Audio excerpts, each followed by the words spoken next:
ETV ప్రేక్షకులకి నమస్కారం. Triple estate agents of శుభమస్తు కార్యక్రమానికి స్వాగతం. ఈనాడు శుభమస్తు కార్యక్రమంలోని గ్రహఫల మంచంలో గ్రహాల యొక్క స్థితిగతులు, వాటి యొక్క శుభాశుభ ఫలితాల గురించి పరిశీలిద్దాం. ఈ రోజు శనివారం లేదా శనివారం శని యొక్క పరిపాలన పూర్తిగా ఉంటుంది. శని ద్వారా ఏర్పడేటువంటి ప్రతికూలతని, దోషాలని దూరం చేసుకోవటానికి శ్రీ వెంకటేశ్వర స్వామి యొక్క పూజాది కార్యక్రమాలు, అభిషేకాది కార్యక్రమాలు చక్కగా ఉపకరిస్తాయి. మరి 12 రాశుల వారు శ్రీ వెంకటేశ్వర స్వామిని ఎటువంటి ప్రక్రియలతో పూజించాలో పరిశీలిద్దాం. ముందుగా నేటి పంచాంగ వివరాలు. శ్రీ దుర్ముఖి నామ సంవత్సరం పుష్యమాసం దక్షిణాయనం హేమంత ఋతువు. ఈ రోజు పుష్య శుద్ధ నవమి, అనంతరం తిథి శుద్ధ దశమి. ఈ దశమి తిథి మంచి కార్యాలకి విజయాన్ని కలిగిస్తుంది. అలాగే వారం స్థిరవారం లేదా శనివారం.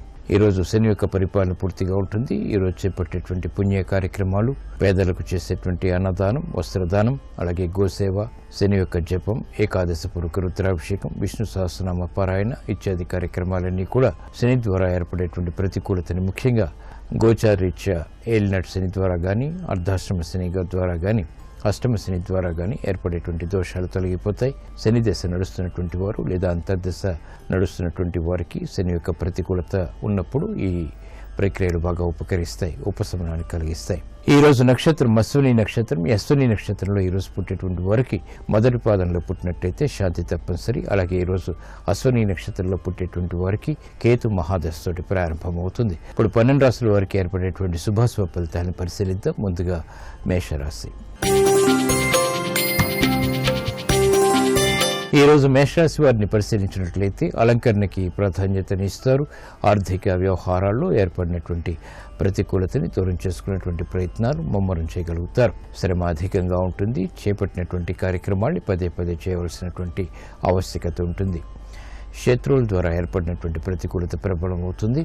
నూతన కార్యక్రమాల విషయంలో వేగం తగ్గుతుంది. ఆనందకర పరిస్థితులు గృహరీత్యా మాత్రం కొనసాగుతాయి. బాధ్యతలు వేగవంతంగా పూర్తి చేయలేకపోతారు. అకారణ కలహాల ద్వారా ఏర్పడినటువంటి ప్రతికూలత పారిశ్రామిక రంగం వారికి తగ్గుతుంది. అయినప్పటికీ ఆందోళన వెన్నంటి ఉంటుంది. కార్యక్రమాన్ని వ్యాపార రంగం వారు ఆర్థిక పరంగా వేగవంతంగా పూర్తి చేయలేకపోతారు. శనివారం సందర్భంగా ఈ రోజు మేషరాశి వారు శ్రీ వెంకటేశ్వర స్వామిని తులసి దళాలతో భక్తి శ్రద్ధలతో పూజించడం ద్వారా అష్టమ శని ద్వారా ఏర్పడేటువంటి ఆందోళనకర పరిస్థితులు కనుమరుగవుతాయి. ఆకస్మిక ఆర్థిక లాభాలు పొందగలుగుతారు. ఈ రోజు వృషభ రాశి వారిని పరిశీలించినట్లయితే విదేశీ సంబంధిత ప్రయాణాలు వంటివి కలిసి వస్తాయి. లావాదేవీలు కూడా ఉపకరిస్తాయి. మానసిక ధైర్యం కలిగి ఉంటారు. స్వతంత్ర నిర్ణయాలు తద్వారా విజయాలు చేతికి అందుతాయి. కుటుంబ అభివృద్ధి ఆనందాన్ని కలిగిస్తుంది. రాజకీయ వ్యవహారాల్లో రాజకీయ రంగం వారు మాత్రం జాగ్రత్తలు వహించాలి. ఉద్యోగ సంబంధిత కార్యక్రమాల్లో ఉద్యోగస్తులకి చిరు సమస్యలు ఉన్నప్పటికీ నెట్టుకు రాగలుగుతారు. కార్యక్రమ నిర్వహణలో నైపుణ్యం క్రీడారంగం వారు ప్రదర్శించగలుగుతారు. అభివృద్ధి కార్యక్రమాలు వ్యవసాయ రంగం వారికి కూడా కలిసి వస్తాయి. బ్యాంకింగ్ రంగం వారికి అనుకూలత పెరుగుతుంది. సినీ రంగం వారికి అవకాశాలు మెండుగా లభిస్తాయి. ఆర్థిక పుష్టి చేకూరుతుంది. శనివారం సందర్భంగా ఈ రోజు వృషభ రాశి వారు శ్రీ వెంకటేశ్వర స్వామిని భక్తి శ్రద్ధలతో శ్రీగంధంతో అభిషేకించడం ద్వారా ఆర్థిక విజయాలు వేగవంతమవుతాయి. శుభవార్తలు వింటారు. కుటుంబ సఖ్యత పెరుగుతుంది. ఈ రోజు మిథున రాశి వారిని పరిశీలించినట్లయితే కార్యక్రమాలను వేగవంతంగా పూర్తి చేయలేకపోతారు. సమస్యలు ఎదురవుతాయి. అకారణ కలహాల ద్వారా ఏర్పడినటువంటి ప్రతికూలత ప్రబలమవుతుంది. నూతన కార్యక్రమాల విషయంలో ఆచితూచి వ్యవహరించాలి. ఆర్థిక విషయాల్లో కూడా శత్రువుల ద్వారా ఏర్పడినటువంటి ప్రతికూలత ప్రబలమవుతుంది. కోర్టు సంబంధిత వ్యవహారాల్లో అనుకూల ప్రతికూల పరిస్థితులు కొనసాగుతాయి. ఆరోగ్య విషయంలో జాగ్రత్తలు పాటించాలి. అభివృద్ధి కార్యక్రమాల్లో స్థిరాస్తి రంగం వారికి ప్రతికూల పరిస్థితులు ఉన్నప్పటికీ నెట్టుకు రాగలుగుతారు. కఠిన పరీక్షలు విద్యార్థులకి తప్పనిసరి. మహిళలకు ఆర్థిక పరమైనటువంటి చిక్కులు ఏర్పడతాయి. వేధించేటువంటి సమస్యలు స్థిరాస్తి రంగం వారికి ఉన్నప్పటికీ నెట్టుకు రాగలుగుతారు. శనివారం సందర్భంగా ఈ రోజు మిథున రాశి వారు శ్రీ వెంకటేశ్వర స్వామిని భక్తి శ్రద్ధలతో ఎర్రమందారాలతో పూజించడం ద్వారా మానసిక ధైర్యం పెరుగుతుంది. అకారణ కలహాలు కనుమరుగవుతాయి. ఈ రోజు కర్కాటక రాశి వారిని పరిశీలించినట్లయితే కార్యాల్లో మందత్వం కొనసాగుతుంది. ఆలోచన సంపత్తి ఉన్నప్పటికీ కార్యాచరణ కష్టమవుతుంది. చేపట్టేటువంటి కార్యక్రమాలపై విముఖత కలిగి ఉంటారు. గతంలో కన్నా మెరుగైనటువంటి పరిస్థితులు ఆర్థికంగా ఉన్నప్పటికీ అనుభవంలో వాటిని పూర్తిగా సద్వినియోగపరచుకోలేకపోతారు. కుటుంబ వ్యవహారాల్లో జాగ్రత్తలు పాటించాలి. మిత్రులు శత్రువులు అయ్యేటువంటి సంఘటనలు లేకపోలేదు. ఆరోగ్య పరిస్థితి మెరుగైనప్పటికీ ఖర్చులు కొనసాగుతాయి. చేపట్టేటువంటి కార్యక్రమాలపై పట్టు బిగించలేకపోతారు. ఆర్థిక పరిస్థితి పారిశ్రామిక రంగం వారికి ఆందోళన కలిగిస్తుంది. వ్యాపార రంగం వారికి ప్రతికూల పరిస్థితులు ఆర్థికంగా కొనసాగుతాయి. చేపట్టేటువంటి కార్యక్రమాల్లో విద్యార్థులకి ఏకాగ్రత తగ్గుతుంది. శనివారం సందర్భంగా ఈ రోజు కర్కాటక రాశి వారు శ్రీ వెంకటేశ్వర స్వామిని పారిజాతాలతో భక్తి శ్రద్ధలతో పూజించడం ద్వారా ప్రమాదాలు దూరమవుతాయి, ప్రశాంతత పెరుగుతుంది. ఈ రోజు సింహరాశి వారిని పరిశీలించినట్లయితే క్రమశిక్షణతో కూడినటువంటి కార్యక్రమాల ద్వారా విజయాలు ఏర్పడతాయి. ఆర్థిక వ్యవస్థ మెరుగవుతుంది. నూతన కార్యక్రమాలు గృహపరంగా ఆనందాన్ని పెంచుతాయి. సూక్ష్మతతో కూడినటువంటి కార్యక్రమాలు విద్యార్థులకి ఉపకరిస్తాయి. ఉద్యోగస్తులు శుభవార్తలు వింటారు. ఉన్నతికే చేపట్టేటువంటి కార్యక్రమాల్లో ప్రోత్సాహం లభిస్తుంది. మహిళలకు స్వతంత్ర నిర్ణయాల ద్వారా విజయాలు చేజిక్కించుకునేటువంటి అవకాశాలు దగ్గరవుతాయి. పరీక్షల్లో ఉత్తీర్ణత ఏర్పడుతుంది. కార్యక్రమ నిర్వహణలో నైపుణ్యం కలిగి ఉంటారు. విద్యార్థులకి ఆశించినటువంటి ప్రయోజనాలు దక్కుతాయి. క్రీడారంగం వారికి అనుకూలత ఏర్పడుతుంది. కార్యక్రమ నిర్వహణలో విజయాలు ఏర్పడతాయి. శనివారం సందర్భంగా ఈ రోజు సింహరాశి వారు శ్రీ వెంకటేశ్వర స్వామిని సన్నజాజులతో భక్తి శ్రద్ధలతో పూజించడం ద్వారా వేగవంతమైన అనుకూల మార్పులు ఆర్థికంగా దగ్గరవుతాయి, ఆనందాన్ని పెంచుతాయి. ఈ రోజు కన్యారాశి వారిని పరిశీలించినట్లయితే ప్రయాణాల విషయంలో జాగ్రత్తలు వహించాలి. మానసిక చిరాకులు ప్రబలమవుతాయి. అయినప్పటికీ నిలదొక్కుకోగలుగుతారు. ఆర్థిక సంబంధిత వ్యవహారాల్లో పొరపాట్లు తెలియటువంటి సంఘటనలు చోటు చేసుకుంటే అనుచిత పరిస్థితుల్ని దూరం చేసుకునేటువంటి ప్రయత్నాల్లో ఊరట లభిస్తుంది. కుటుంబ సభ్యుల మధ్య సఖ్యత లోపిస్తుంది. విభేదాలు అకారణంగా తలెత్తేటువంటి సంఘటనలు లేకపోలేదు, కాబట్టి జాగ్రత్తలు పాటించాలి. పారిశ్రామిక రంగం వారు నూతన ప్రయోగాల విషయంలో జాగ్రత్తలు వహించాలి. ఆర్థిక పరిస్థితుల్లో వ్యాపార రంగం వారికి చిరు సమస్యలు ఏర్పడతాయి. కార్యక్రమాలను వేగవంతంగా సాఫ్ట్వేర్ రంగం వారు పూర్తి చేయలేకపోతారు. శనివారం సందర్భంగా ఈ రోజు కన్యారాశి వారు శ్రీ వెంకటేశ్వర స్వామిని తులసి దళాలతో భక్తి శ్రద్ధలతో పూజించడం ద్వారా ఆర్థిక విజయాలు వేగవంతమవుతాయి, సమస్యలు పరిష్కరింపబడతాయి. ఈ రోజు తులారాశి వారిని పరిశీలించినట్లయితే సంబంధ బాంధవ్యాలు మెరుగవుతాయి. శోభతో కూడినటువంటి కార్యక్రమ నిర్వహణ తద్వారా విజయాలు చేజిక్కించుకునేటువంటి ప్రయత్నాలు కలిసి వస్తాయి. విదేశీ సంబంధిత లావాదేవీలు కలిసి వస్తాయి. కోర్టు సంబంధిత వ్యవహారాల్లో కూడా విజయాలు సాధించగలుగుతారు. వేధిస్తున్నటువంటి సమస్యల నుంచి విముక్తి లభిస్తుంది. ఆరోగ్య విషయంలో ప్రతికూలత తగ్గుతుంది. ఆనందకర పరిస్థితులు గృహరీత్యా బలాన్ని పెంచుతాయి. కార్యక్రమాన్ని వేగవంతంగా సాఫ్ట్వేర్ రంగం వారు పూర్తి చేయగలుగుతారు. విదేశీ సంబంధిత ప్రయాణాలు వంటివి కలిసి వస్తాయి. విద్యార్థులకి ఉత్తేజం పెరుగుతుంది. కార్యక్రమాన్ని చకచకా పూర్తి చేయగలుగుతారు. మహిళలకు ఆనందకర వాతావరణం గృహరీత్యా నెలకొంటుంది. శనివారం సందర్భంగా ఈ రోజు తులారాశి వారు శ్రీ వెంకటేశ్వర స్వామిని చామంతులతో భక్తి శ్రద్ధలతో పూజించడం ద్వారా శుభవార్తలు వింటారు. ఈ రోజు వృశ్చిక రాశి వారిని పరిశీలించినట్లయితే శారీరక శ్రమ అధికంగా ఉంటుంది. ఆశాజనకమైనటువంటి వాతావరణం ఆర్థికంగా ఉన్నప్పటికీ అనుభవంలో వాటిని పొందలేకపోతారు. కార్యక్రమ నిర్వహణలో నైపుణ్యం లోపిస్తుంది. అసహన పరిస్థితుల నుంచి బయటికి రావడం చేసేటువంటి ప్రయత్నాలు కలిసి వస్తాయి. ఆదాయం బాగున్నప్పటికీ వ్యయాన్ని నియంత్రించలేకపోతారు. క్రమశిక్షణ కుటుంబంలో లోపిస్తుంది. తద్వారా అసహన పరిస్థితులు ఏర్పడతాయి. సమస్యలు క్రమక్రమంగా మాత్రమే పరిష్కరింపబడతాయి. ఆర్థిక వ్యవహారాల్లో పారిశ్రామిక రంగం వారు జాగ్రత్తలు వహించాలి. నూతన కార్యక్రమాల విషయంలో క్రీడా రంగం వారికి ప్రతికూలత ఉన్నప్పటికీ నెట్టుకు రాగలుగుతారు, నెగ్గుకు రాగలుగుతారు. శనివారం సందర్భంగా ఈ రోజు వృశ్చిక రాశి వారు శ్రీ వెంకటేశ్వర స్వామిని కనకాంబరాలతో భక్తి శ్రద్ధలతో పూజించడం ద్వారా ఏలినాటి శని ద్వారా లేదా జన్మశని ద్వారా ఏర్పడేటువంటి ఇబ్బందులు కనుమరుగవుతాయి.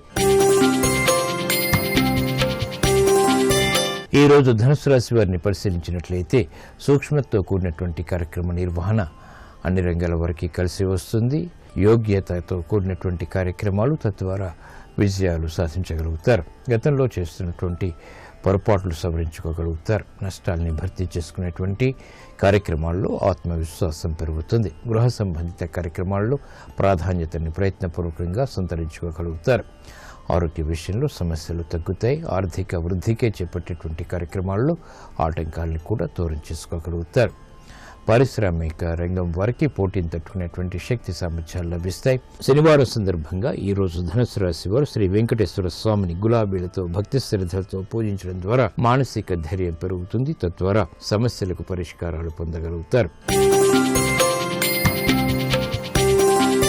ఈరోజు మకర రాశి వారిని పరిశీలించినట్లయితే ఆర్థిక వ్యవహారాలు కలిసి వస్తాయి. ఆశించినటువంటి ప్రయోజనాల్ని మెల్లమెల్లగా పొందగలుగుతారు. ఆర్థిక పరిస్థితి వ్యాపార రంగం వరకు కూడా బలాన్ని పెంచుతుంది. కార్యక్రమ నిర్వహణలో ఏకాగ్రత సంపాదించుకోగలుగుతారు. అభివృద్ధి కార్యక్రమాల్లో సూక్ష్మత గ్రహించగలుగుతారు.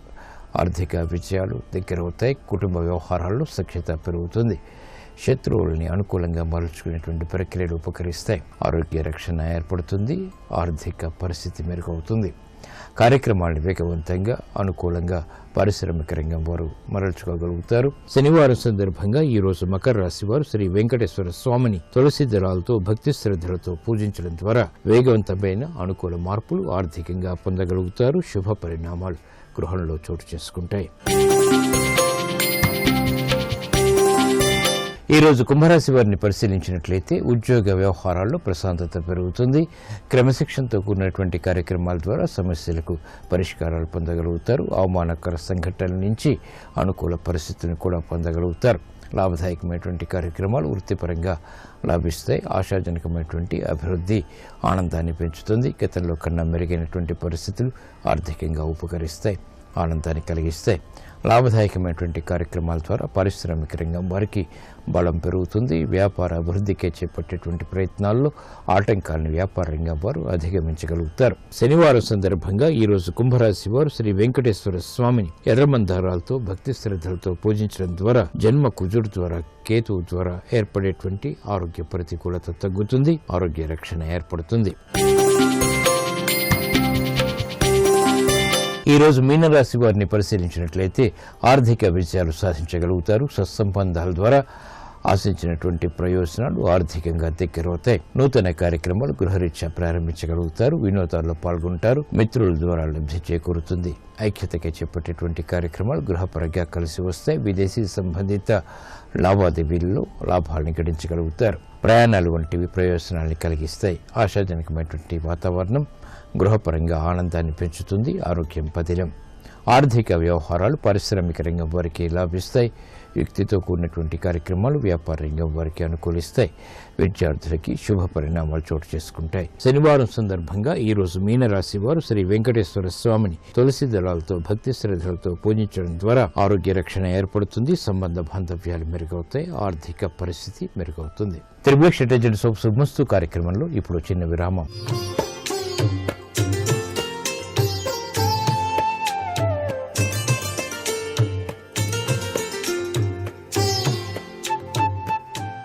XXX డిటర్జెంట్ సోప్ శుభమస్తు కార్యక్రమంలో గృహబలం అంశానికి స్వాగతం. ఈ జీవిత ఆరాట పోరాట వ్యవస్థలో అభ్యుదయ పదంలోకి పయనించడానికి, అదృష్టాన్ని సాధించుకోవటానికి మన మహర్షులు మనకు అందించినటువంటి దివ్యవంతమైనటువంటి గృహబల సూత్రాలు చక్కటి యోగాన్ని సిద్ధింపచేస్తాయి. ఉదయం మీ యొక్క దుకాణాన్ని తెరవగానే పని ప్రారంభించే ముందే లక్ష్మీదేవి యొక్క చిత్రపటానికి ధూప దీపాలు సమర్పించి నమస్కారం చేయటం, తరువాతనే అమ్మకాలు ప్రారంభించటం చాలా మంచిది. అలా గనక నిత్యం గనక ఆచరించినట్లయితే సర్వతో ముఖాభివృద్ధి చెందటానికి ఆస్కారం ఉంది. అంటే దైవం తర్వాతనే మనం అనేటువంటి విషయాన్ని గుర్తుపెట్టుకోవాలి. ఇక్కడ స్త్రీ యంత్రాన్ని గనక మీరు మీ గృహంలో పూజాస్థలంలో గనక ఉంచుకున్నట్లయితే ఎర్రని వస్త్రంతో కట్టి ఆ యొక్క స్త్రీ యంత్రాన్ని ఎర్రని పూలతో పూజ చేసి కుంకుమతో అర్చన చేయండి. ఆ కుంకుమ బొట్టును నిత్యం కూడాను మీరు ధారణ చేయండి. బిందు త్రికోణ కాష్టావతార యుగలోక పత్ర వృత్తయుతం వసుదల వృత్తకళాదల వృత్తత్రీమహీ గృహం భజే అని ఆ శ్రీచక్రంలో తగిన పరమార్థం. చింతామణి ద్వారంలో ఆ తల్లి అలా సాక్షాత్కరిస్తూ ఉంటుంది. ఆ శ్రీచక్రం పైన ఎంత ప్రయత్నించినా ఇంట్లో లక్ష్మి గనక స్థిరంగా గనక ఉండనట్లయితే ఆర్థిక బాధలను సమాప్తం చేయాల్సిన ఆవశ్యకత ఎంతైనా ఉంది. కాబట్టి ఆర్థిక బాధలు లేనప్పుడే సుఖశాంతులు, కుటుంబంలో సుఖ సౌఖ్యాలు ప్రాప్తిస్తాయి. కాబట్టి మనం చేయవలసిందల్లా నిత్యం కూడాను దైవారాధన, స్నానం చేసేటప్పటి దగ్గర నుంచి నిద్రపోయేంత వరకు కూడాను దైవ సంబంధమైనటువంటి భావనా పరంపర మనసులో ఉండాలి. మన నిమిత్త మాత్రం అంతా ఆ తల్లి దయ అనే భావన రావాలి. అందుకే నిత్యం అర్చన అనేటువంటిది తప్పనిసరిగా గృహంలో ఆచరించాలి. పూజ లేని రోజున మీ మనస్సు ఎంత వికలంగా ఉంటుందో ఒక్కసారి ఆలోచించండి. అందుకే పూజ వలన పరమార్థాలు ఉన్నాయి. పూజ వలన అదృష్టం లభ్యపడుతుంది. ఇంటి గృహంలో బూజు పడితే ఆ బూజును కూడా ప్రతి బుధవారం తీసేయాలి. ఆ బూజు తీయకుండానే మీరు పూజలు చేసిన ఫలితం రాదు. గుర్తుపెట్టుకోండి. పరిశుభ్రమే లక్ష్మీ స్వరూపం. శుద్ధ లక్ష్మి అన్నారు ఆ తల్లిని. అందుచేత పరిశుద్ధంగా ఉండాలి గృహం కూడాను. ప్రతి శుక్రవారం గడపలకి పసుపు రాసి కుంకుమ బొట్లు పెట్టి ఇల్లంతా కూడాను చక్కగా తుడిచి ముగ్గు పెట్టి ఆ దీపపు కుందులలో చక్కగా ఆవు నెయ్యి లేక నువ్వుల నూనె వేసి దీపారాధన చేసి ఉదయం సాయం సంధ్యా సమయంలో కూడా వెలిగించి ఆ తల్లికి సంబంధించినటువంటి శ్లోకాలు మనస్ఫూర్తిగా చదివి నైవేద్యం పెట్టి వాటిని ఇంటిల్లిపాది కూడా స్వీకరించడం నిత్యం కూడాను ఆచరించేటువంటి విధి విధానం గృహ వాస్తులో కూడాను బలీయమైన చక్కటి అనిర్వచనీయమైనటువంటి ప్రభావాన్ని ఏర్పరచడానికి ఇవి సహకరిస్తాయి. అందుకే ఇల్లు కడుతున్నప్పుడు కూడాను తప్పనిసరిగా బలుబు ఉండాలి అన్నారు. స్లాబ్ వేసిన తర్వాత బలుబు లేకుండా ఇల్లు ఉండకూడదు, తప్పనిసరిగా వెలిగించాలన్నారు. ఆ వెలుగే దీపలక్ష్మి కదా. ఇవన్నీ కూడా మనకి చక్కటి యోగవంతమైన ప్రభావాన్ని కలిగిస్తున్నాయి. అలాగే మీ నగదు పెట్టిన చోట కూడా పరిశుభ్రంగా ఉంచాలి. అక్కడ కూడా ధూపం వేయాలి. ప్రతి శుక్రవారం హారతి కర్పూరం వెలిగించి ఆ తల్లికి, ఆ లక్ష్మీదేవిని అమ్మా అనుగ్రహించవలసింది అని చెప్పేసి హారతి ఇవ్వాలి. మీ నగదు పెట్టే వ్యాపార సంస్థలో ఉన్నప్పుడు అక్కడ లక్ష్మీదేవితో పాటు గణపతి ఫోటో కూడా ఉండాలండి. గణపతి అమ్మవారిని బయటికి వెళ్ళనీయడం. వెళ్ళొచ్చలేమ్మా కూర్చో అంటాడు. అందుకే కుడివైపు తొండ ఉన్నటువంటి గణపతి బొమ్మ లక్ష్మీదేవి చిత్రపటంలో తప్పనిసరిగా పక్కన ఉండాలి. అలా గనక ఉంచినట్లయితే లక్ష్మీదేవి స్థిరంగా నిలుస్తుంది.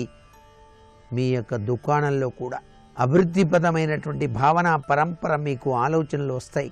ఆచి తూచి అడుగు వేసి వ్యాపార అభివృద్ధికి మార్గాలు ఎంచుకుంటారు. మరికొన్ని ముఖ్య విషయాలు రేపటి శుభమస్తు కార్యక్రమంలో తెలుసుకుందామా? మరి సర్వే జనా సుఖినో భవంతు.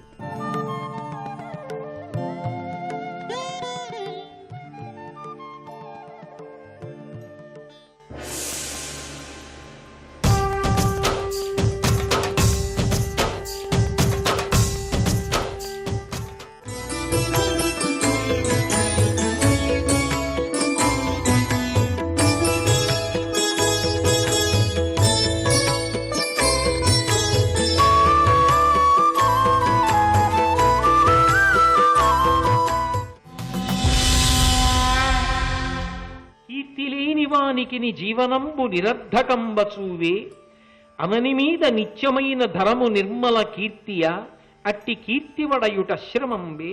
నేను చెప్పినటువంటి మాట బాగా విను దుర్యోధన. అసలు లోకంలో కీర్తి పొందకుండా బ్రతికేటటువంటి వాడి జీవితం ఏది ఉంటుందో అది నిరర్ధకము. ఆ జీవితానికి ప్రయోజనం ఉండదు. మనిషి కీర్తిని పొంది తీరాలి. కాబట్టి కీర్తిని సంపాదించడానికి ప్రయత్నించు. అటువంటి కీర్తి వలన నీ పేరు చిరస్థాయిగా నిలబడుతుంది. ఇలా కీర్తి ఎంతకాలము కలిగి ప్రవర్తిల్లే అంతకాలంబును నిత్యులు కారే కీర్తికల పుణ్యులు కీర్తి విహీనుడు ఇందును పూజ్యుండే. ఎంతకాలము మనిషి శరీరం వదిలిపెట్టినా ఇక్కడ కీర్తి ఉండిపోతుందో అంతకాలము వ్యక్తి వెళ్ళిపోయినా వాడు బ్రతికి ఉన్నట్టే. ఆ కీర్తి వలన స్వర్గం లభిస్తుంది, అపకీర్తి వలన నరకం లభిస్తుంది. కీర్తిని సంపాదించడానికి ప్రయత్నించరా. కీర్తి కుట్రలు చేస్తే రాదు, కుతంత్రాలు చేస్తే రాదు. కీర్తి ధార్మికంగా నిలబడితే వస్తుంది, త్యాగము చేత వస్తుంది, 10 మందిని ఆదుకోవడం వల్ల వస్తుంది, సమాజం గురించి ఆలోచించడం వల్ల వస్తుంది, త్యాగము వలన వస్తుంది. తప్ప వాళ్ళ మీద యుద్ధం చేస్తా, వాళ్ళనేదో చేస్తా, వాళ్ళలో వైషమ్యాలు కల్పిస్తా, ఇటువంటి కుట్రలు కుతంత్రాలు చేసి సామ్రాజ్యాన్ని పొంది కీర్తివంతుడు అవుతారా? ఒక్కనాటికి సంభవమయ్యే విషయం కాదు. కాబట్టి పాండవులకు అర్ధరాజ్యం ఇవ్వవలసిందే. పరమ సత్యాన్ని చెప్తున్నాడు మహానుభావుడు కొండా వెంకటప్పయ్య పంతులు గారిని. ఆంధ్రదేశానికి కాదు, యావత్ భారతానికి కీర్తి తీసుకొచ్చినటువంటి దేశభక్తుడు. దేశభక్త అని బిరుదిచ్చారు. ఆయన సమస్తం దేశ స్వాతంత్రం కోసం త్యాగం చేశారు. ఎవడు సమాజం కోసం భగవంతుడిచ్చిన విభూతిని త్యాగం చేసేసాడు. నా దగ్గర ఇది ఉంది, ఈ ఉన్నది సమాజం కోసం వెచ్చిస్తాను, నా వలన సమాజానికి ఉపకారం జరిగితే చాలు అని తృప్తి పడి వెళ్ళిపోయాడు. అంతే తప్ప మీరు దీన్ని వాడి ఉంటే ఎంత సంపాదించేవారో అంటే ఓ చిరునవ్వు నవ్వి దాని గురించి ఆశ లేకుండా ఆఖరి ఊపిరి వరకు భగవంతుడిచ్చిన విభూతిని త్యాగమయంగా సమాజానికి అందించారో వాళ్ళు చిరంజీవులై, కీర్తిశేషులై, ఇప్పటికీ మహనీయులై నిలబడి వాళ్ళ యొక్క చరిత్రలు చదువుతున్నామా లేదా? ఒక కొండా వెంకటప్పయ్య పంతులు గారికి, ఒక రఘుపతి వెంకటరత్న నాయుడు గారి గురించి, ఒక సత్యలింగ నాయకర్ గురించి, ఒక అహోబలరావు గారి గురించి పిల్లలకి చెప్పకపోతే ఎంతంత కష్టాలు పడి ఈ స్వాతంత్రం తీసుకొచ్చారో, ఎంతంత కష్టాలు పడి నవభారత నిర్మాణం చేశారో, వాళ్ళు ఎంత ఆర్తి పొందారో తెలియకపోతే పిల్లలకి దేశభక్తి రమ్మంటే ఎక్కడి నుంచి వస్తుంది? అది త్యాగం అంటే, అది కీర్తి అంటే. ఆ కీర్తి స్వార్థం వల్ల రాదు, కుట్రల వలన రాదు, కుతంత్రముల వలన రాదు, విశాల హృదయము వలన వస్తుంది, త్యాగము వలన వస్తుంది, ధర్మము వలన వస్తుంది. దుర్యోధన, బుద్ధిహీనుడవై మాట్లాడకు. నువ్వెవరివి పాండవుల్ని మట్టు పెట్టడానికి? వాళ్ళ మీద యుద్ధానికి నేను అంగీకరించాను, నువ్వు వెళ్ళడానికి వీల్లేదు. ధృతరాష్ట్ర, వెంటనే పాండవులు అక్కడ క్షేమంగా ఉన్నారని తెలిసింది కాబట్టి వాళ్ళని పిలిచి అర్ధరాజ్యాన్ని విభాగం చేసి ఇమ్మన్నాడు. భీష్ముడికి భయపడి, ద్రోణుడికి భయపడి, కృపాచార్యుల వారికి భయపడి, భీష్ముడు ఏదంటే ద్రోణుడు అదే అంటాడు. పెద్దలని ధిక్కరించి చెయ్యలేదు కనుక పాండవుల్ని వెనక్కి స్వాగతం పలికి విదురుణ్ణి పంపి తీసుకొచ్చి సంతోషంగా హస్తినాపురంలో ఉంచుకుని అర్ధరాజ్యం ఇవ్వడానికి ధృతరాష్ట్రుడు సిద్ధపడ్డాడు. భీష్ముడి లాంటి ధర్మాత్ముడే లేకపోతే ఆనాడు దుర్యోధనుడు, ధృతరాష్ట్రుడు కలిపి ఎంత పన్నాగాలు పన్నుదురు. మహానుభావుడు సమాజ రుణాన్ని తీర్చుకున్నాడు. తండ్రి లేని పిల్లలు రెక్కల కింద పెట్టి కాపాడి వాళ్ళని రాజ్య విభాగం చేయించి ఇప్పించి రక్షించాడు. అంతటి మహానుభావుడు, రతస్మరణీయుడు. అందుకే భీష్ముడి పేరు చెప్తే నృసింహావతారం కూడా సంతోషిస్తుందట. అంత గొప్ప చరిత్ర కలిగిన భీష్మాచార్యుల వారు. ఆయన గురించినటువంటి కొన్ని అద్భుతమైన విశేషాలు. ఒక అవతారమే. అసలు మహాభారతంలో శిశుపాల వధ కృష్ణావతారం యొక్క ప్రయోజనాల్లో ఒక ప్రధానమైన ఘట్టం. అసలు కృష్ణావతార వైభవాన్ని రాజసూయ యాగంలో చెప్పిన మహాపురుషుడు భీష్ముడు.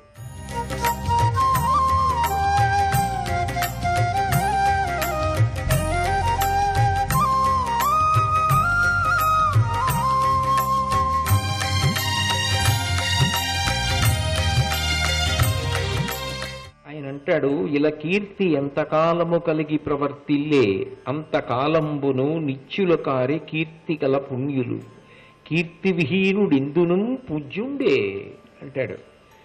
అసలు భగవంతుడు ఒక మనిషి ఇంతకాలం బ్రతకాలి అని కొంతకాలాన్ని జీవితం రూపంలో ఇస్తాడు. అది శ్వాసల మీద ఆధారపడి ఉంటుంది. శరీరం పడిపోవడం మృత్యువు కాదు. శరీరం పడిపోయినా కొంతమంది శాశ్వతత్వాన్ని పొందుతారు. వాళ్ళ యొక్క పేరు మాసిపోదు. లోకంలో ఆ పేరు తరచుగా వినపడుతూనే ఉంటుంది. వాళ్ళ మూర్తి జ్ఞాపకానికి వస్తే మనస్సుకి శాంతి కలుగుతుంది. వాళ్ళు చెప్పిన మాటలు ఎప్పుడూ జీవితాల్ని దిద్దుకోవడానికి రాచబాట పరిచి ఉపయోగపడతాయి. వాళ్ళు చేసినటువంటి పనులు రాబోయే తరాలనన్నిటినీ కూడా ఎప్పటికీ ఉద్దీపనం చేస్తూనే ఉంటాయి. అవి దేని వలన వస్తాయి అంటే, మనిషికి పుట్టుకతో ఏ గుణాలు వచ్చాయో ఆ గుణాలతో చనిపోయే వరకు ఉండడం చేత కాదు. కామము, క్రోధము, లోభము, మదము, మోహము, మాత్సర్యము వంటి అరిషడ్వర్గములు పుట్టుక నుంచి మరణించే వరకు ఉంటాయి. దానికి ప్రత్యేక శిక్షణ ఏం అక్కర్లేదు. కోపం తెచ్చుకోవడం కోసం శిక్షణాలయములు అని ఏముండవు. కోపం తగ్గించుకోవడానికి మంచి మాటలు వినాలి, మంచి పుస్తకాలు చదవాలి. కామమునకు వశపడిపోవడానికి ప్రత్యేకంగా ఏమీ తర్ఫీదు అక్కర్లేదు. కామమునకు వశపడకుండా ఉండడానికి మంచి పుస్తకాలు చదవాలి, మంచి విషయాలు వినాలి. ధర్మాన్ని విడిచిపెట్టేయడానికి ప్రత్యేకంగా ఏ విధమైనటువంటి శిక్షణ అక్కర్లేదు. కానీ ఎంత కష్టం వచ్చినా ధర్మాన్నే పట్టుకోవాలంటే మాత్రం మంచి పుస్తకాలు పట్టుకోవాలి. అది కొంతమంది జీవితాలు వెళ్ళిపోయినా సరే, ఆ వ్యక్తులు వెళ్ళిపోయినా సరే, వాళ్ళు దేని చేత శాశ్వతులవుతారు, దేని చేత జ్ఞాపకం పెట్టుకోబడతారు అంటే కేవలము వాళ్ళ యొక్క మంచి గుణములు. మీరు సాధారణంగా ఆలోచించండి, లోకంలో ఓ రూపాయి కాసు ఉందనుకోండి, ఇంకో రూపాయి కూడా కలిసి వస్తే బాగుండన్న ఆలోచనే ఉంటుంది. ఎన్ని రూపాయలు తన కొరకు అని దాచుకున్నా ఈ రూపాయలన్నీ ఇంకా ఇంకా నా ప్రయోజనానికి పనికొస్తాయి, నా పిల్లలకి పనికొస్తాయి, మనవలకి పనికొస్తాయి, మునిమనవలకి పనికొస్తాయని ఆలోచన చెయ్యగలిగిన వాళ్ళు ఉంటారు తప్ప, అలా కాదని ఎదుటివారి యొక్క కష్టాన్ని తీర్చడం కన్నా తన జీవితానికి అభ్యున్నతి లేదని మనిషిగా తానొక్కడే అది చెయ్యగలడు. ఒక పులి ఉందనుకోండి, ఇంకొక పులి కష్టంతో దానికేం సంబంధం ఉండదు. కానీ అన్ని ప్రాణుల పట్ల దయతో బ్రతకవలసిన వాడు ఎవరైనా ఉంటే మనుష్యుడు ఒక్కడే. అది త్యాగము చేత సంభవం అవుతుంది. అలా త్యాగగుణాన్ని అలవాటు చేసుకుని ఉత్తమమైన గుణముల చేత ఎవరు కీర్తిని పొందారో అలా కీర్తిని పొందిన వాళ్ళందరూ కూడా శాశ్వతత్వాన్ని పొందుతారు. వాళ్ళ శరీరములు వెళ్ళిపోవచ్చు, కానీ వాళ్ళు మాత్రం ఎప్పటికీ నిత్యులుగా మిగిలిపోతారు. కీర్తియే మనిషి జ్ఞాపకం ఉండేటట్టు చేస్తుంది. కీర్తియే మనిషిని నిత్యుణ్ణి చేస్తుంది. కీర్తియే మనిషిని శాశ్వతుణ్ణి చేస్తుంది. ఆ కీర్తిని సముపార్జించుకొని వాడు ఎవరుంటాడో వాడు కొన్ని కోట్ల మందితో పాటు ఒకడుగా వెళ్ళిపోతాడు. వాడు లోకము చేత స్మరింపబడడం. కాబట్టి ఆ కీర్తి కొరకు ప్రయత్నించకపోవడం ఉందే, మంచి గుణములను పొందకపోవడం అన్నదే, అది అసలు మనిషి జీవితం అనిపించుకోదు. కాబట్టి ఒక మనుష్యుడిగా కీర్తి గురించి ప్రయత్నం చెయ్యి. అది చెయ్యనప్పుడు నీ జీవితానికి సార్థక్యం లేదు అంటాడు భీష్ముడు. భీష్ముడు చెప్పిన ఏ ఒక్క మాట అయినా సరే జీవితంలో బాగా జ్ఞాపకం పెట్టుకుని అనుష్ఠాన పర్యంతంలోకి తెచ్చుకోవలసినటువంటి విషయాలు. భీష్ముడి చేత బుద్ధి ప్రచోదనమైనటువంటి ధృతరాష్ట్రుడు భీష్ముడికి భయపడు, భీష్ముడిని కాదండం బాగుండదనో భక్తి చేతనో విదురుణ్ణి పంపి పాండవుల్ని హస్తినాపురం నుంచి పిలిపించి కొంతకాలం తన దగ్గర ఉంచుకున్నాడు.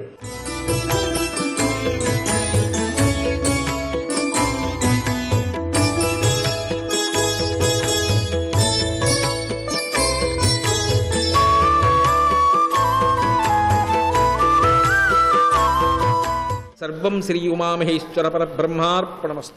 నారాయణ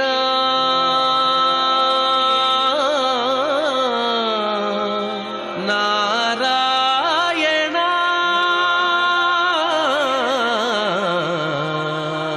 నారాయణ నీ నామమే గతిక కోరికలు మాకు కొనసాగుటకు నారాయణ. నీళాతుంగస్తనగిరితటీ సుప్తముద్బోధ్య కృష్ణం పారార్థ్యం స్వం శృతిశతశిరసిద్ధమధ్యాపయంతి స్వోచ్ఛిష్టాయాం సగి నిగళితం యా బలాత్కృత్య భుంక్తే గోదా తస్యై నమ ఇదమిదం భూయ ఏవాస్తు భూయః. ప్రియ భగవద్బంధువులారా, ఈరోజు మన ధనుర్మాస వ్రతంలో 23వ రోజు. గోదాదేవి తన పరివారంతో నందగోప భవనం చేరి నందగోపుణ్ణి మేల్కొలిపి, యశోదమ్మని మేల్కొలిపి, బలరాముణ్ణి మేల్కొలిపి నీలాదేవి యొక్క భవనానికి చేరి అమ్మని మేల్కొలిపి అమ్మని ముందు నిలిపి స్వామి సన్నిధానానికి ఇన్నాళ్లకు చేరింది. స్వామిని మేల్కొల్పడం ప్రారంభం చేశారు మన వాళ్ళంతా అమ్మ యొక్క పురుషకార ప్రభావం చేత.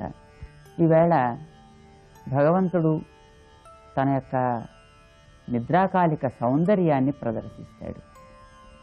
దాన్ని మన వాళ్ళంతా సేవిస్తారు.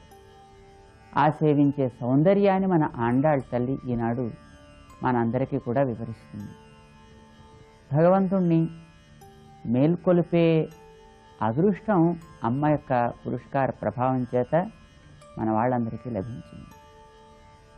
ఇందులో భగవంతుణ్ణి మన వాళ్ళు మేల్కొల్పడం తమ యొక్క భాగ్యంగా భావించడంతో పాటు లోకంలో ఇతరులకి ఎవరికీ తెలియనటువంటి ఆ సౌందర్యాన్ని దర్శించి దానిని మనకి అనుగ్రహిస్తారు. ఎందరో భగవంతుడి యొక్క నేత్ర సౌందర్యాన్ని, నిద్రాకాలిక సౌందర్యాన్ని అనుభవించినటువంటి వాళ్ళు ఉన్నారు. కానీ గోదాదేవి వంటి దర్శనం లభించినటువంటి వారు మాత్రం చాలా అరుదు. బహుశా మనకి మరొకరు కనిపించరు అంటే అది అతిశయోక్తి కాదు. గతంలో ఒకసారి 4వ పాసురంలో మన ఆండాళ్ మేఘదేవుణ్ణి, పర్జన్యుణ్ణి గురించి సంబోధిస్తూ ఎలా నీటిని పీల్చాలో, ఎట్లా ఆకాశంలోకి లేవాలో, ఏ విధంగా వ్యాపించాలో, ఎట్లా మెరవాలో, ఎట్లా ఉరమాలో, ఏ విధంగా వర్షించాలో శాసిస్తూ ఆ సందర్భంలో లోకంలో సామాన్యులంతా చేసేటటువంటి వర్ణనలకి విరుద్ధంగా వాస్తవికమైనటువంటి వర్ణనని చేసి చూపింది. అంటే ఓ మేఘంలాగా అంటూ ఉంటారు ఏదైనా పోలుస్తూ. కానీ మన ఆండాళ్ భగవంతుడి యొక్క ఛాయలా మేఘమా నువ్వుండాలి అంది. అబ్బా మేఘగర్జనండి అంటూ ఉంటారు లోకంలో. అంటే మేఘం యొక్క గర్జన చాలా గొప్పదని దాంతో పోలుస్తుంటారు శంఖధ్వనిని. కానీ అది తప్పని చెప్పింది గోద.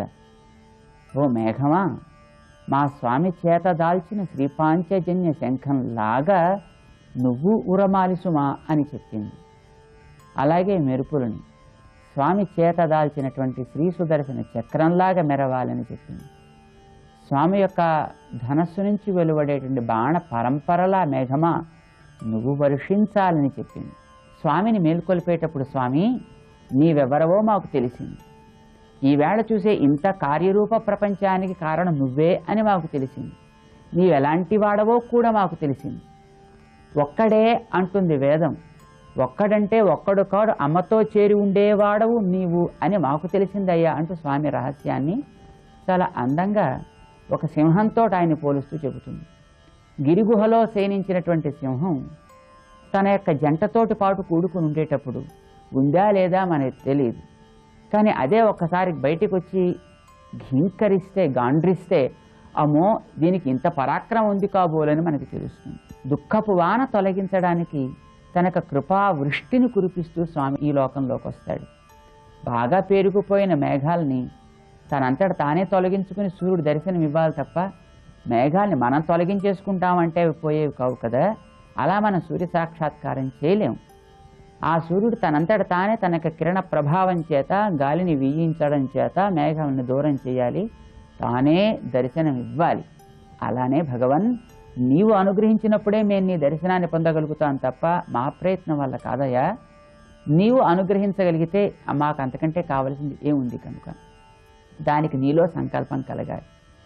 అప్పుడు నీ యొక్క నేత్రములనేటటువంటి ఒక పెద్ద కరుణా సాగరములైతే అందులోంచి వీచేసిన చల్లని పవనాల్లాగా నీ యొక్క కృపా వృష్టిని చూపు మా మీద ప్రసరించాలి.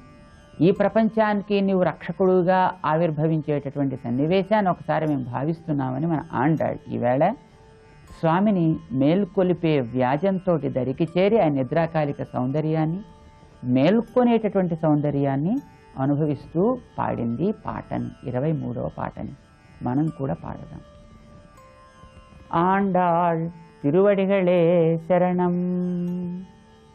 மாரிமலை முழஞ்சில் மன்னி கிடந்துறங்கும் சீரிய சிங்கம் அறிவுத்து தீ விழித்து வேரிமயர் பொங்க வெப்பாடும் பேர்ந்துதறி மூறி நிமிர்ந்து முழங்கி புறப்பட்டு போதருமா போலே நீ பூவை பூவண்ணா உன் கோயில் நின்னிங்கனே போந்தருளி கோப்புடைய சீரிய சிங்காசனத்திருந்து யாம் வந்த காரியமாராய்ந்து அருள் ஏலோரெம்பாவாய். మారి మలై ముഴഞ്ചിల్, మారి వానాకాలంలో, మలై ముഴഞ്ചിల్ ఒక పర్వతపు గుహలో, మన్ని కిడందు ఉరంగం ఏ భయం లేకుండా మన్నికగా పొందికగా తన యొక్క జంటతోటి చేరి నిద్రించేటటువంటి ఒక సీరియసింగం, పరాక్రమం కలసింహం. అప్పటికి కూడా దాని పరాక్రమం దానిదే. నిద్రిస్తోందన్నంత మాత్రం చేత ఏ క్షుద్ర మృగాలు కూడా సింహపు దరి చేరడానికి సాహసించవు. కారణం అది నిద్రిస్తున్నా దాని పరాక్రమం ప్రకాశిస్తూనే ఉంటుంది. కనుక అది సీరియసింగం. ఎవరైనా వెళ్ళి దాన్ని ముళ్ళుతోటి పొడుద్దామన్నప్పటికీ కూడా సాహసం ఉండదు, పొడిచినా అది లేవాల్సిన అవసరం లేదు, అట్లానే ఉంటుంది. ఏం చేస్తుంది అది? తనంతట తనకే ఒకనాడు లేద్దాం అనిపిస్తుంది, కాలం లేపుతుంది దాన్ని. భగవంతుణ్ణి కాలం ప్రబోధించినట్టుగా అది అరివుతూ తెలివి తెచ్చుకుంది. ఒక్కసారి ఏం చేసింది? తెలివి రాగానే తీ వివిత్ తన యొక్క ఎర్రటి నేత్రాలను ఒక్కసారి తాను తెరుస్తుంది. భయంకరంగా ఉంటాయి ఆ నేత్రాలు. అప్పుడు அறிவுத்து தீவிழித்து வேரி மயிர் పొంగ ఎప్పాడుం పేర్ந்து ఉదరి. తన యొక్క జూలంతా ఉంటుంది, అది మంచి పరిమళిస్తూ ఉంటుంది. దానికొక పరిమళం ఉంటుంది కదా. ఆ పరిమళం ఒక్కసారి కలిగినటువంటి జూలు అన్ని వైపులకి తన నేలలో ఇటు అటు పొర్లుతూ ఉంటే బాగా దుమ్ము అంటుకునేటట్టుగా ఉంటుంది. వేరి మయిర్ పొంగ వెప్పాడుం పేరుందుదరి. ఇంతవరకు తనలో ఉండే కాస్త బద్ధకం అంతా తీరడానికా అన్నట్టుగా అది అన్ని వైపులకు ఒకసారి ఇటు అటు పొర్లి కొంచెం సాగుతుంది. అప్పుడు మూరి నిమిరిందు బాగా సాగుతుంది ఇలాగా. ఇది మన ఇండ్లలో పిల్లి దగ్గర చూడొచ్చు మనం. ఇదే సింహం దగ్గర కూడా మన ఆండాళ్ళ తల్లి దర్శించింది కనుక చెబుతోంది. అది ఇలా సాగుతుంది. ఆ తర్వాత ఇలా పైకి లేస్తుంది. ఒక్కసారి తనకు ఉండేటటువంటి ఆ ఒంటిని అంతటిని కూడా దులుపుతుంది. దాంతో ఒంటికి అంటుకుండేటువంటి ధూళి అన్ని వైపులకి కూడా విరజిమ్మబడుతుంది. మూరి నిమిరిందు ముഴంగి పురప్పట్టు. అప్పుడు ఒక్కసారి గర్జిస్తుంది, దిక్కులు పిక్కటిల్లేలాగా. ఇంతవరకు అక్కడక్కడ ఉండేటువంటి క్షుద్ర జంతువులన్నీ కూడా భయంతో అన్ని వైపులకి పరుగులిడేటట్టుగా ఒకసారి గర్జిస్తుంది. అప్పుడు బయలుదేరుతున్న అడుగులు వేస్తుంది. మూరి నిమిరిందు ముഴంగి పురప్పట్టు పోదరు మా పోలే. ఆ సింహం తన గుహలోంచి ఎట్లాగైతే బయలుదేరుతుందో, హే భగవన్, నీవు కూడా అలాంటి పరాక్రమం కలిగిన వాడవయ్యా. నీ భవనంలోంచి ఉన్కోయిల్ నిన్ను ఇంగానే పోందరళి ఉంటుంది మన అమ్మ. ఇదివరకు నందకోప భవనం అంది, ఇప్పుడు మారిపోయింది, నీ కోవిల అని ఉంటుందన్నమాట. ఎవరు?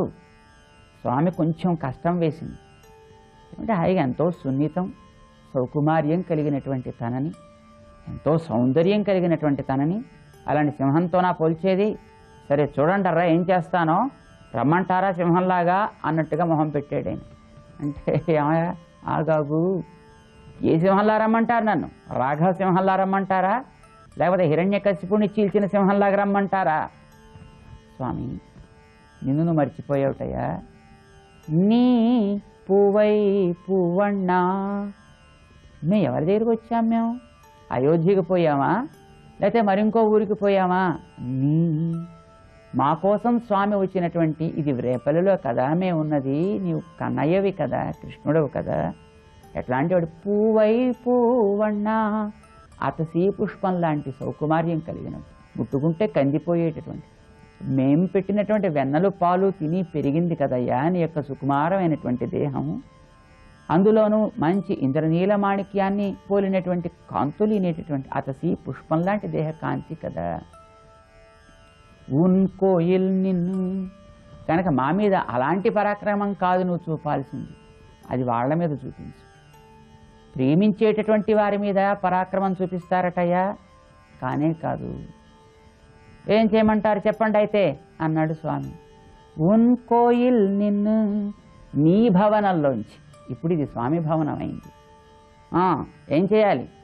ఇంగనే పోందరుళి, ఇలా రా అన్నారు స్వామి. ఇప్పుడు మన వాడు పిలిచారు కనుక రావడం ప్రారంభించాలి. కానీ ఎట్లా రావాలి అంటే ఇప్పుడు వీళ్ళు ఎలా చెప్తే అట్లాగే రావాలి. మన గోదాదేవి గొప్ప అధ్యాపిక.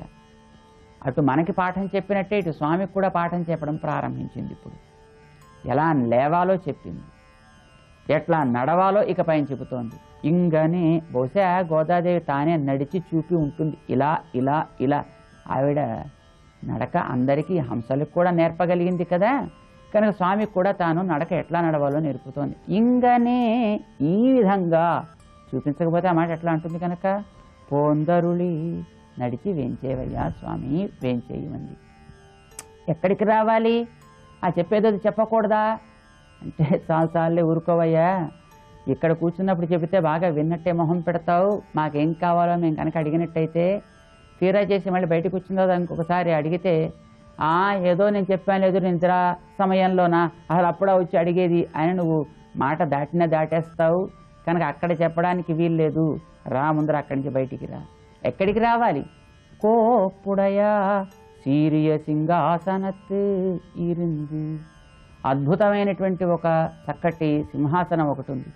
ఆ సింహాసనం మీద నువ్వు కూర్చున్నట్టయితే నీ వాడిన మాట నా సింహాసనం నిజం అయ్యేటట్టుగా చేస్తుంది, కనుక దాని మీద కూర్చుని చెప్పేది ఏదో. విక్రమార్క సింహాసనం అనే పేరు మనం వినుంటాం. దాని మీద చేరినవాడికి అప్పుడు ధార్మిక బుద్ధులే కలుగుతాయట. అలాగా నీకంటూ సహజమైనటువంటి ఒక సింహాసనం ఉన్నది, దాని మీద కూర్చున్నట్టయితే నీవు చేసే నిర్ణయాలన్నీ కూడా సక్రమంగా ఫలిస్తాయి. ధర్మ అధర్మ, జ్ఞాన అజ్ఞాన, ఐశ్వర్య అనైశ్వర్యాదులు ఆ సింహాసనానికి ఇరువైపులా ఉంటాయి. దాని మీద కోప్పుడయ సీరియ సింహాసనత్ ఇరుందు, దాని మీద నీవు వేంచేసి ఉండి యాం వంద కార్యం ఆరాయిందు అరుల్. మేము ఎందుకోసం వచ్చాం అనేది నువ్వు అక్కడొచ్చి అడిగితే అప్పుడు మేము చెబుతాం తప్ప పడక గదిలో కూర్చుని చెప్పమంటే చెప్పే మాట కాదయ్యా ఇది, రా బయటికి. ఆనాడు నీవు సముద్ర తీరంలో నిలబడి వానర వీరులందరికీ కూడా ధైర్యం కలిగిస్తూ అభయం సర్వభూతేభ్యో దదామి అన్నావే, అందరికీ నేను అభయం ఇస్తాను, ఆ మాట మొక్కపోలే. రథంలో నిలబడి ఒకనాడు అర్జునుడికి అహం మోక్షయిష్యామి మాసుచ అని ఒక మాట అన్నావే, అలా ఈవేళ మాకు కూడా నువ్వు ధైర్యం కలిగేట్టుగా ఈ సింహాసనంలో కూర్చుని ఒక మాట అన్నారు. ఆరాయిందు అరుల్, కనుక ఇక్కడికి వచ్చి వేంచేసి ఉండి మమ్మల్ని అనుగ్రహించు అంటూ మన గోదాదేవి ఆ లోపలుండే స్వామిని సింహాసనంలోకి వచ్చేటంతవరకు కావలసిన ప్రక్రియని చాలా అందంగా చెబుతూ ఆ లోపలుండేటటువంటి స్థితిని సదేవ అనేటటువంటి దశ అయితే, ఇక్కడ సింహాసనంలో కూర్చునే దశ త్వం, అది తత్, ఇది త్వం. ఆ తత్వం అసి అంటూ మనకి ఛాందోగ్యం నిలిపినటువంటి తత్వాన్ని ఆ తద్దశలో ఉండేటటువంటి స్వామి తనలోంచే తేజస్సుని తీసి, అందులోంచి జలాన్ని తీసి, అందులోంచి పృథ్వీని తీసి, వాటిని కలిపి అండాలుగా విడదీసి బ్రహ్మని తయారు చేసి, ఆ బ్రహ్మకి వేదోపదేశం చేసి, ఆతనలో తిరిగి తానుండి తద్వారా సృష్టి రచన చేసి, ఆ సృజించబడ్డ వస్తువులలో తిరిగి తాను ప్రవేశించి ఉండి వారందరి హృదయ గుహల్నే తనకి సింహాసనంగా తయారు చేసుకుని, తద్వారా ఈ లోకంలో కనిపించే వస్తువులు అన్నింటి యందు తాను నిండి ఏ విధంగా ఉంటాడో సృష్టి దశలో, ఆ స్థితిని చాలా అందమైన రీతిలో ఒక సింహాన్ని మేల్కొలుపుతున్నట్టుగా స్వామిని లోపల నుంచి మేల్కొని బయటకు వచ్చి సింహాసనం మీద కూర్చున్నామనే ఈనాటి అవసరంలో అద్భుతమైనటువంటి వర్ణన చేసింది. ఇందులో ఆ సదేవ సౌమ్యతో ప్రారంభించి తత్వమసి అని ఉపదేశం చేసినటువంటి ఛాందోగ్యోపనిషత్ సారాన్ని మన ఆండాళ్ అందంగా వివరించింది. ఆండాళ్ తిరువడిగళే శరణం. నారాయణ